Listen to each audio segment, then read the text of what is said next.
My name's Roy Kirby. I'm the Director for Global Food Safety at Mondelēz, and I'm a microbiologist by training. My relationship to EHEDG goes back for a long time, right back to the beginning of my career, and actually just after the birth of EHEDG itself. I was working in Portugal as a food safety lecturer, and EHEDG put in a grant to the European Commission to get funding for some of the early work that it was doing on test program development.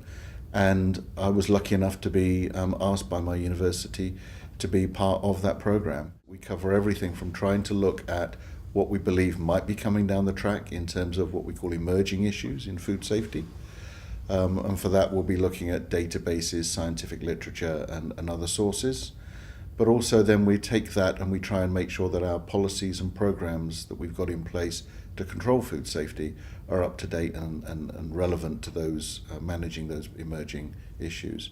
So if we take a look at the big picture from a regulator's point of view, you can see that the world's population everywhere, life expectancy is increasing, whether you're in India or China or in Europe or America. And with that increasing life expectancy, we're all living longer, which sounds like great news.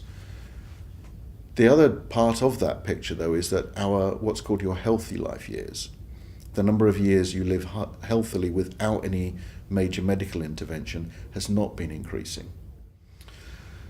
Food safety for all companies should be a non-compete. We should all be able to learn from one another's mistakes and share best practices. But also, because it's a non-compete, it's also seen as a price of entry into the market. The non-compete element is taken all the way down to food industry, where we do collaborate both with regulators and amongst ourselves to make sure that we live this truth that food safety is a non-compete.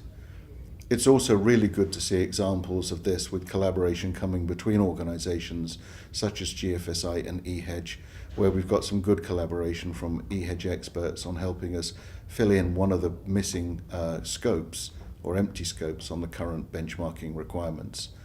And I think that is really living the truth that we see that food safety is a non-compete.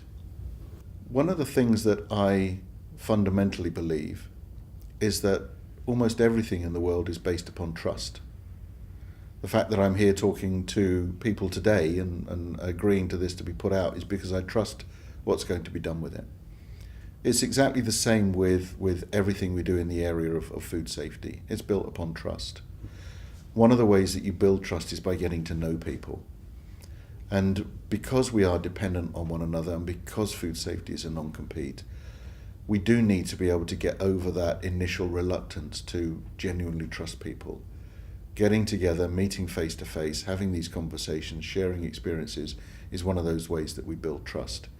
And we can build trust with our suppliers, equipment manufacturers, our competitors, and regulators if the regulators are prepared to enter into the conversation with us.